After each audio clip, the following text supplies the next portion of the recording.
Hello, welcome for a new video on the Vijnana Bhairava Tantra. Today, 3 new verses. Verse 58. Om viśvam etan mahādevi śūnyabhūtaṃ vicintayet tatraiva mano līnaṃ tatas tallayabhājanam. That verse 58 comes at the end of a series about the world and dissolving the world. Mahādevi, O great goddess. Here great does not just mean great.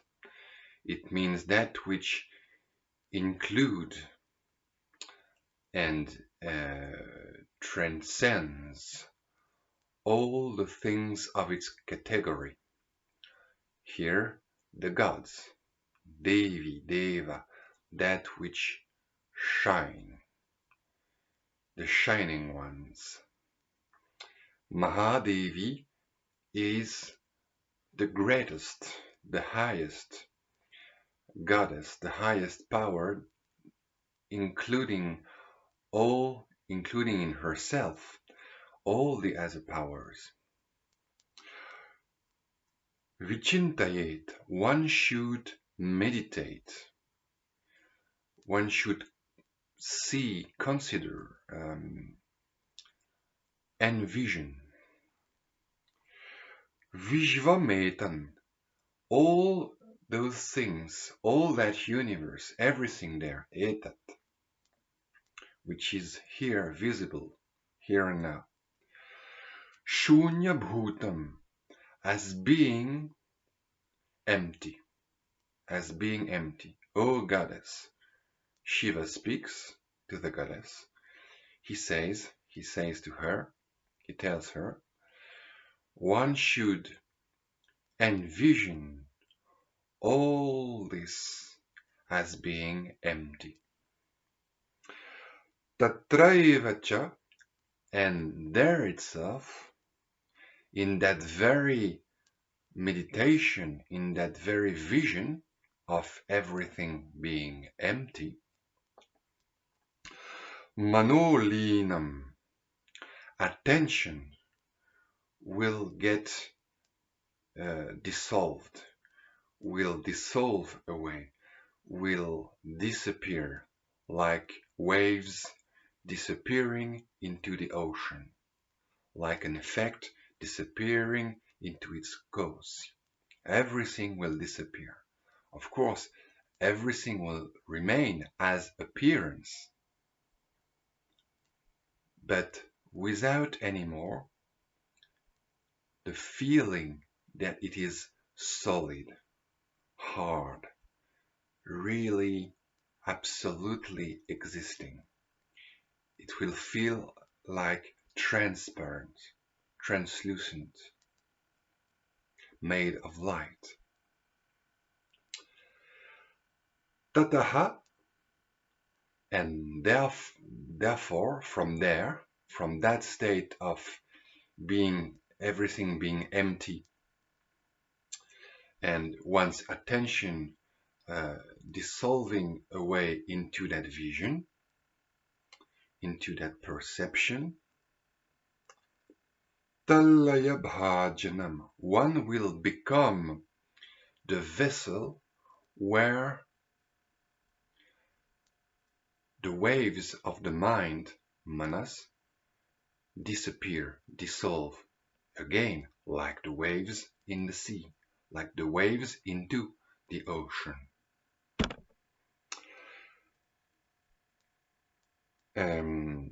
So one shall become the background where everything dissolves, where viśvam etan, where all this disappears,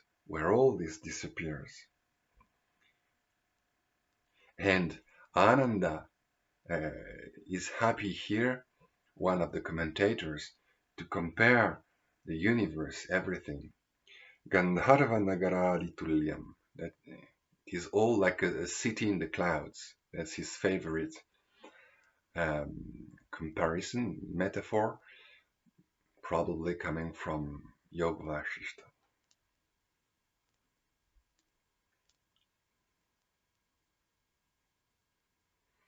Adhyasatmakam. All that he says is just a judgment. It's just a commentary of the mind, a projection of the mind. If the mind becomes quiet, then everything changes without changing in its objective appearance, but the feel of it changes. And here again, what we have is a practice pointing at the Shiva mudra, the Bhairava mudra, Shambhavi mudra, that way of meditating where we remain completely open to the appearances, the five senses completely open to all the things that may appear, but inside remaining completely quiet, empty. Here, in fact, empty, being empty, everything being empty, means silent inside. No voice that comments upon things. Like a child that who is looking at a picture, as Utpaldeva says, without words. He is aware, he is intelligent, his gaze is even moving maybe, but there is no projection of linguistic conventions on things. He does not say this is this, this is that. He doesn't differentiate. He keeps a wide open vision, a wide open vision that is silent, undivided attention again, nirvṛkṣagiribhittyādideśe. So that would be again a teaching on the practice of the Shiva mudra, that way of meditating, remaining the five senses completely open, without blocking, without shying away, but inside remaining completely empty, completely silent, free of any comment on what appears. Verse 59. Now we move to another series of practices, again about emptiness more and more. You see that the previous one was about the emptiness of the world, so it was somehow joining the previous series about the world and the next one about more about emptiness. Om ghatādibhājane dṛṣṭiṃ bhittis tyaktvā vinikṣipet tallayāṃ tatkṣaṇād gatvā tallayāṃ tanmayo bhavet.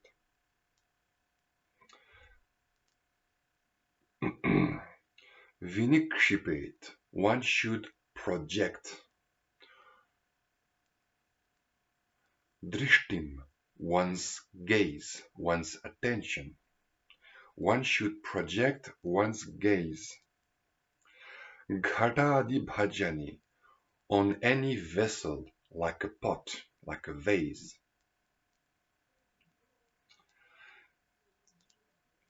Tyaktvā, abstracting, keeping aside. Bhittis, its walls, the walls of that vessel, of that vase, of that pot.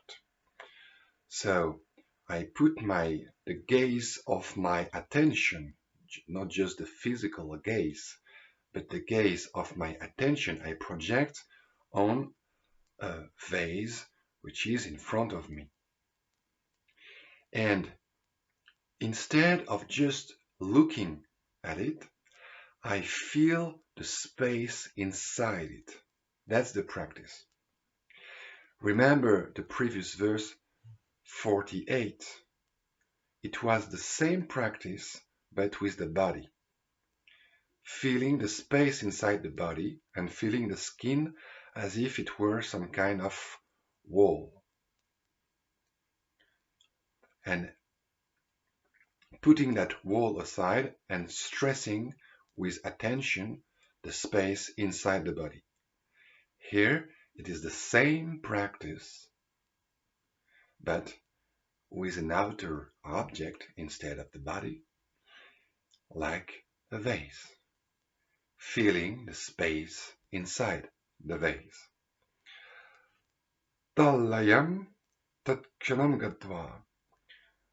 One shall, from that very moment onward,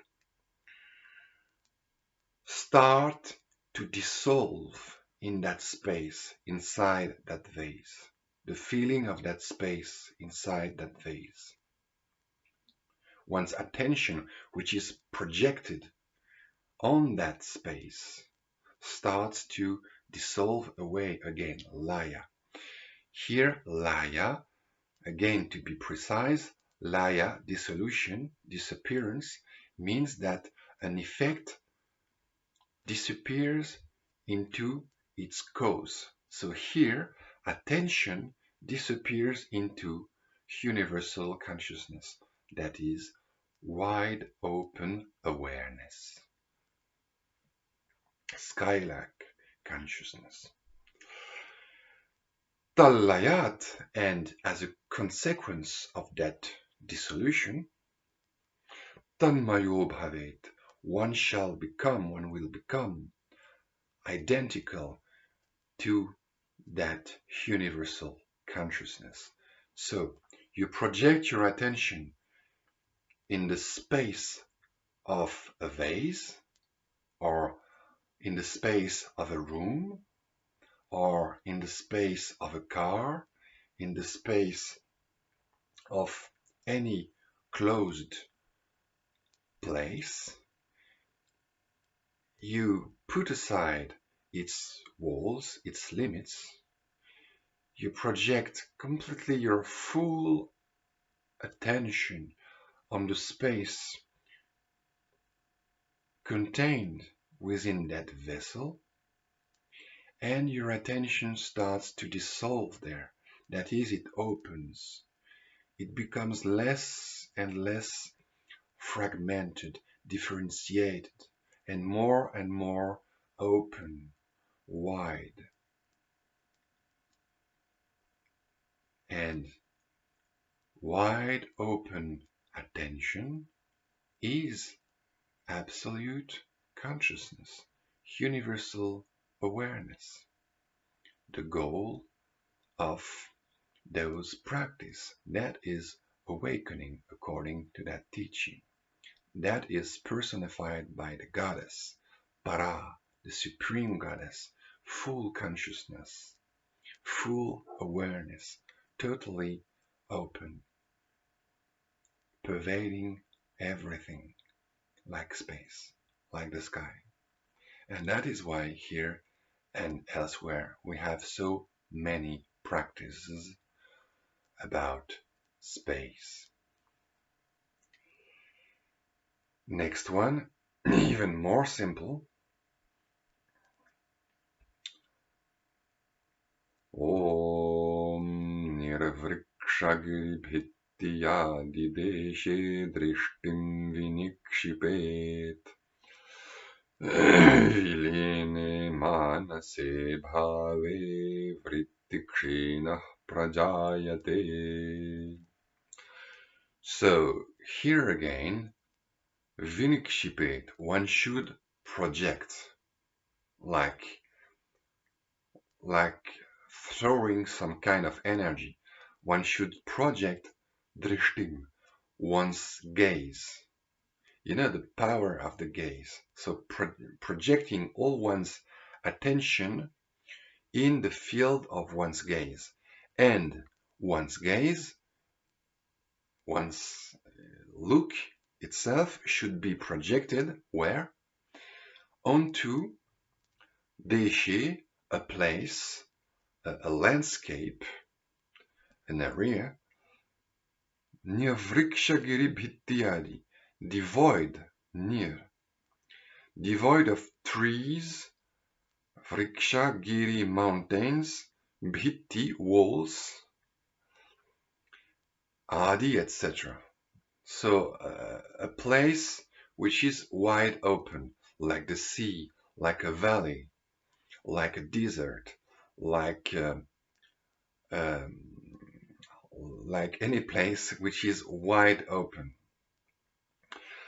Vilīne mānase bhāve, when one is in the state bhāve, mānase, where attention, vilīne, has dissolved away, again the same laya,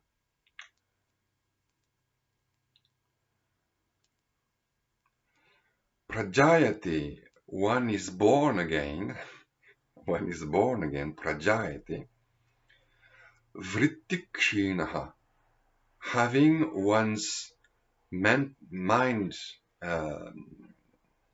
chatter destroyed, stopped, disappeared, gone. Kṣiṇaḥ, destroyed, literally. So you sit in a place with an open view, and you let your attention open together with that. You put your full attention, first you put your gaze in an open view. Then you put your full attention in the visual field. And the openness of the landscape will invite the openness of attention, of awareness. And open awareness without any chatter is just pure awareness, wide open, undivided, sky-like awareness. When the landscape is undivided, attention becomes undivided. The subject and the object relate, depend on each other. The emptiness of the landscape, the emptiness of what is seen, invites the emptiness of awareness.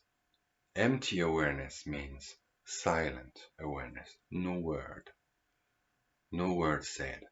Very, very clear visual field, but without any commentary inside, just like in the previous practice, in the two previous practices. It's always the same thing, being completely open from the point of view of the activity of the five senses, but without any mind activity. Completely empty inside, completely full of the world, but oneself completely empty. Just like a crystal ball.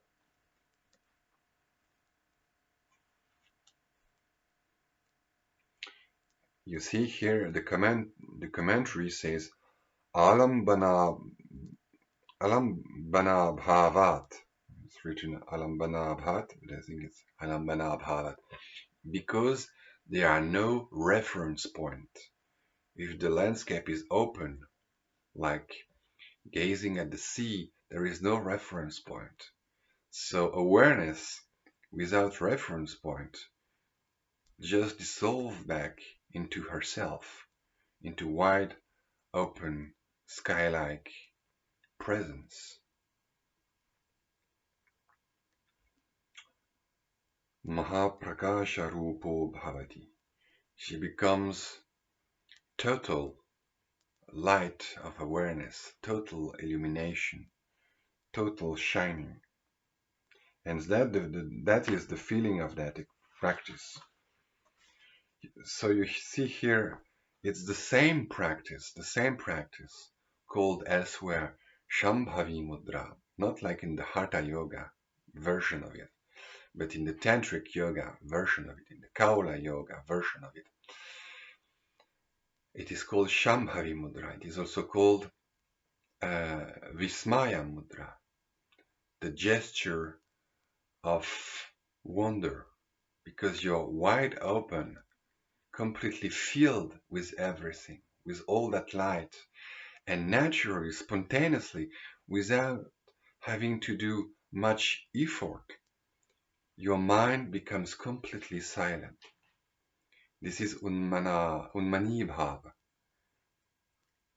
the state free from the mind. There are no more commentaries and words and speech going on inside. No more chatter. You're free of all that. And it's like rising above the clouds in the full light of the sun, of the empty blue sky. So that's another very important practice.